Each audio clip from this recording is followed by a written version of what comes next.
Hello everybody. As many of you know, there's been this debate going on between inflation or deflation, what we're going to see next, and you know, there's basically some people who stand out in both camps. I'd say Robert Prechter and Harry S. Dent Jr. in the deflationary camp, and now Mike Maloney's with them standing saying that we're going to have deflation, but he says we're going to have huge inflation afterwards. So that's what he's come out. I gotta rewatch his video again because I just don't see the deflation. I mean, Peter Schiff and John Williams of shadowstats.com, and I put James Turk from comments I've heard him made over on the other side, saying that we're in for huge deflation. The government's going to make up for any deleveraging that's happening, any shrinkage or deflation in the money supply. The government's going to make up the difference. And it sure looks like they're making it up over there in the European Central Bank. They just pumped $1 trillion euros into the system. Or $1 trillion. I don't know what it was. They just tossed out tons of money out of thin air. And anyhow, the main reason for this video is that I wanted to direct you to an article I'm going to put on Moneybags World. It's called The Deflation Delusion. And it's written by Detlev Schlichter, and he's an author of a book called The Paper Money Collapse. Now, I haven't read the book. I'm thinking of going and picking it up. I just came across this. Maybe some of you know of him.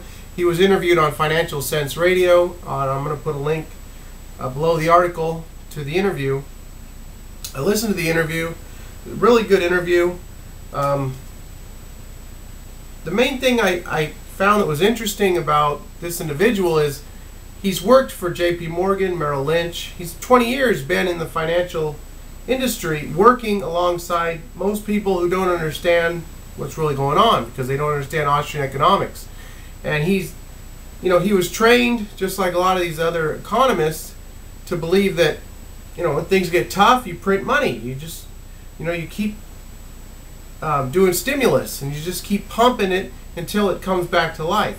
So he said at the end of his college days is when he started studying Austrian economics. So here he is doing what he has to do to sustain himself at his job. I mean, he has to be part of the system. He has to work it in order to do well. He has to work along with a system he knows is flawed, that's based on paper nothings. You know, since '71, there's no gold backing. So, you know, this thing's been headed towards a cliff for 40 years now, and things are getting real difficult. And he's seen what's been going on for like 15 years or so. So he wrote a book, and a few things I'd like to mention out of this article. I mean, he talks about how the European Central Bank has $3.93 trillion on their balance sheet, their monetary base, bigger than the Federal Reserve here in the U.S. And it's the biggest of any central bank as a percentage of GDP. You know, he talks about how they're saying how they're going to deleverage from that huge money printing episode they recently did, handing out, you know, 750 to 1 trillion euros or whatever it was to all the banks. You know, they're going to bring back in 50 billion over the next year. What's that? We just hand out 1,000 billion, you know, 1 trillion. So, you know, there's just, the inflation over there is going to be huge. Inflation over here is going to be huge. Like in my last article, or last video, I'm sorry, I talked about how interest rates, you know, people aren't going to be willing to loan us money unless they get a higher interest rate. Well, the Fed's going to have to keep buying those loans because they can't allow higher interest rates, because higher interest rates would just totally bring down this country because they couldn't afford the interest payments on our national debt because it's gotten so freaking big. So it's just, you know, I don't see any way around it.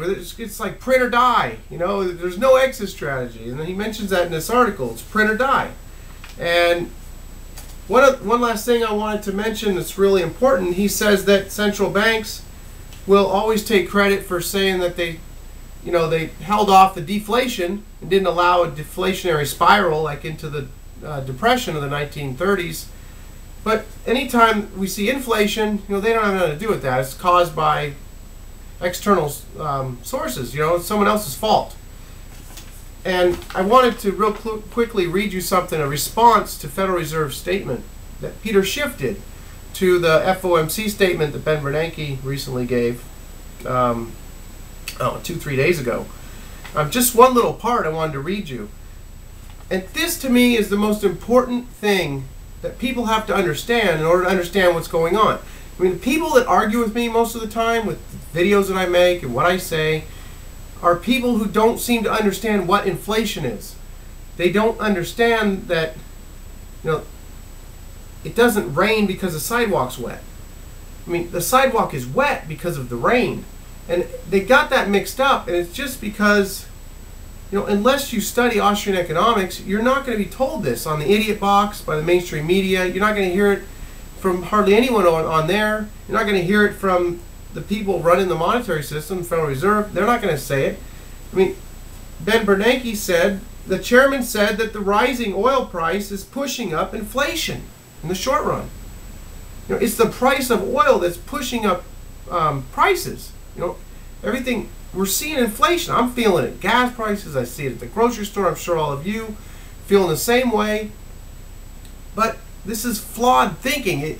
It's hard to understand what's really happening unless, which Peter Schiff says here, Bernanke's wrong on both counts, and this is why. First of all, it's not the higher oil prices pushing up inflation. It's the inflation pushing up the oil prices higher. It's the money supply being inflated, and there's so many more dollars chasing the limited amount of the same amount of goods. You have all this money everywhere, and a lot of it's being held.